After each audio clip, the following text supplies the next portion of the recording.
Bonjour à tous, je m'appelle Nathalie Yamb et je vous remercie pour tous les abonnements, les partages, les likes, les commentaires et suggestions que vous faites semaine après semaine. Mon propos aujourd'hui a été suscité par un commentaire sous un texte que j'ai publié sur la situation au Tchad vendredi passé. Il y a en effet quelqu'un qui m'a écrit sur ma page Facebook que j'avais tort d'appeler au respect de l'ordre constitutionnel car, je le cite, « le pays est en guerre et il faut donc laisser les militaires gérer ». Fin de citation. Comme si les militaires ne pouvaient pas se mettre au service du président par intérim prévu par la Constitution, à savoir le président de l'Assemblée nationale. J'ai failli répondre vertement à son auteur, mais je me suis rappelé à temps que les gens en Afrique francophone ont hélas été formatés pour produire ce genre de réflexion et de comportement penché. C'est pourquoi il est vital pour nous de revoir de fond en comble notre système scolaire. Je vais vous expliquer pourquoi sous l'œil bienveillant de Madame Rosa Parks. Le système scolaire francophone ne nous apprend pas à travailler ensemble.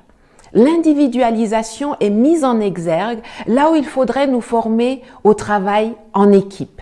Ce n'est donc pas surprenant si, plus tard, on se retrouve avec une masse de personnes qui ne savent pas que notre seule issue en tant qu'Africains pour être compétitifs dans un monde globalisé est l'intégration, la mise en commun de nos atouts et de nos savoir-faire plutôt que de rester chacun pour soi dans son micro-coin. Dans le système anglophone, dès la petite école, on apprend à travailler sur des projets, on crée des clubs et des associations, on pratique le team building, on est pour la fortune commune, le Commonwealth. Le système scolaire francophone ne nous apprend pas non plus à défendre une idée ou à débattre. On nous apprend à répéter ce que d'autres ont dit. Les mieux notés sont ceux qui ont la faculté de réciter par cœur leurs leçons. L'interprétation, l'adaptation, l'élargissement des connaissances ne sont pas les bienvenus. Le système anglophone ou anglo-saxon met, lui, l'accent sur le développement personnel. La créativité ainsi que le processus sont autant, sinon plus valorisés que le résultat final. Dans le système francophone, c'est quand tu répètes fidèlement ce que le prof a dit que tu es en haut. Dans le système anglophone, quand tu fais ça, on te donne à peine la moyenne. C'est quand tu fais tes propres propositions, quand tu apportes tes idées, quand tu enrichis le sujet avec le fruit de tes recherches que tu as faites sur Internet ou dans des livres, c'est là qu'on te donne des notes excellentes. Le système francophone nous enseigne que pour avancer, on a besoin de tuteurs, quelqu'un qui va vous prendre par la main, dont vous êtes dépendant. Ailleurs, on privilégie les mentors, avec qui s'établit une relation de confiance, sans hiérarchie ni contrepartie financière, afin que les deux échangent librement sur leurs idées et leurs visions.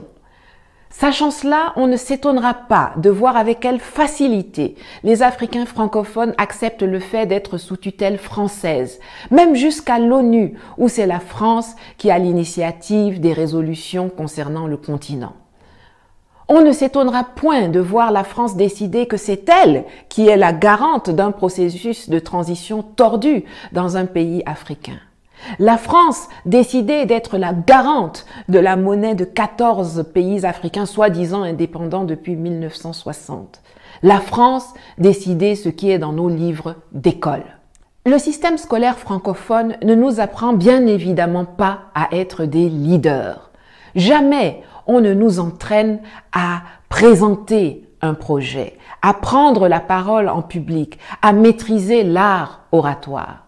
Et si dans ta famille, on ne t'a pas appris à te responsabiliser, ce n'est pas à l'école que tu seras formé à cela. Jusqu'au plus haut niveau de l'administration centrale, les effets de ce travers se font ressentir. Pour que quelqu'un puisse faire son travail, il attend des instructions. C'est comme ça que nos chefs d'État restent figés en attendant les ordres ou l'accord de Paris avant d'agir ou de décréter. C'est dans ça, vous voyez, sur instruction du président de la République ou du Premier ministre, le ou la ministre XYZ a fait ceci. Pourtant, il ou elle a une fiche de poste, une feuille de route, des objectifs et un budget. Mais non, il faut attendre des instructions. Tu es DG dans une société, dans un secteur donné, mais tous les jours, c'est toi qui attends les instructions. Tous ont peur de gérer, peur de prendre leurs responsabilités, peur de rendre compte. Le système francophone produit des suiveurs, des petits soldats, des gens dociles, des obéissants, des ventriloques. Il y a une façon de nous former qui fait que quand on sort de l'école, on ne devient non pas un homme au sens grand, plein et noble du terme, mais plutôt un assisté sur le plan intellectuel, social, financier, économique et politique. Le mal est profond. Comment peut-on se développer dans ces conditions? Alors oui, il y a la nécessité de se réapproprier notre histoire. Oui, il faut qu'on apprenne qu'avant Thémis, il y avait Maat, la divinité égyptienne de la justice et de la vérité. Avant La Fontaine, il y avait Ésope. Et que De Gaulle, Leclerc ou Napoléon ne sont les héros de personne en Afrique, contrairement à Thomas Sankara, Jerry Rawlings, Patrice Emery Lumumba, Ruben Umniobe, Aline Sitoé Diatta, Anna Zinga, Winnie Mandela, Dedan Kimathi, etc. Je vous recommande d'ailleurs la lecture du magnifique ouvrage de Karine Silla, Aline et les hommes de guerre, qui vous fera découvrir ou redécouvrir cette incroyable figure de la résistance sénégalaise, héroïne martyre de la lutte anticoloniale et méconnue dans le reste du continent, qu'est Aline Sitoé Diatta, et je vous mets le lien en commentaire. Alors oui, il faut que nous redéfinissions ce que nous appelons école en Afrique, pour que plus jamais des apatames et des paillotes qui s'enflamment pour un oui ou pour un non transforment nos enfants en torches, les faisant mourir atrocement pendant qu'ils sont en classe, si on ose décrire ces lieux ainsi, comme cela a été le cas pour 20 petits anges à Niamey il y a 2 semaines. Mais il faut surtout qu'on mette en place des programmes scolaires qui remplacent le dogme par le débat. Des programmes qui nous apprennent à nous défendre dans la société et à défendre la société dans laquelle nous vivons. Des programmes qui nous fassent passer du statut de population à celui de citoyen, de l'état d'Africain à celui d'humain. Dans le système actuel, les gens comme moi, qui posent des questions, qui disent non, qui ont une autre vision, qui ne se soumettent pas devant l'autorité, surtout quand elle est mal incarnée, sont à combattre, dénigrer et à éliminer. Et pourtant, il faudra bien un jour que les gens comme moi deviennent la majorité pour qu'enfin l'Afrique francophone se libère de ses chaînes mentales, monétaires, économiques, culturelles, spirituelles et politiques. L'école instruit, mais les parents, la famille et la société éduquent. À côté du système scolaire, c'est aussi le système éducatif que nous devons revoir. L'éducation des enfants est primordiale. Si vous êtes parents, je vous en conjure, occupez-vous de l'occupation de vos enfants. Apprenez-leur à être curieux, à utiliser Internet pour se développer, étendre leur savoir. Encouragez-les à discuter, à débattre avec vous, avec d'autres. Apprenez-leur à être décomplexés, sûrs d'eux, pétillants. Félicitez-les quand ils essaient quelque chose de nouveau, même si cela ne réussit pas du premier coup. Formez-vous vous-même pour pouvoir former mieux vos enfants, leur donner ce que vous n'avez pas pu avoir. Si vous le pouvez, mettez vos enfants dans un système anglo-saxon. Et si jamais vous n'avez pas les moyens de le faire, ayez recours aux possibilités de formation complémentaires gratuites qu'offre le monde moderne. Parlez-leur vos dialectes à la maison, mais veillez à ce qu'ils apprennent l'anglais, l'espagnol, le chinois ou l'allemand à l'école. Ça leur donnera des racines, tout en les dotant des ailes qui leur permettront de se déployer dans le monde.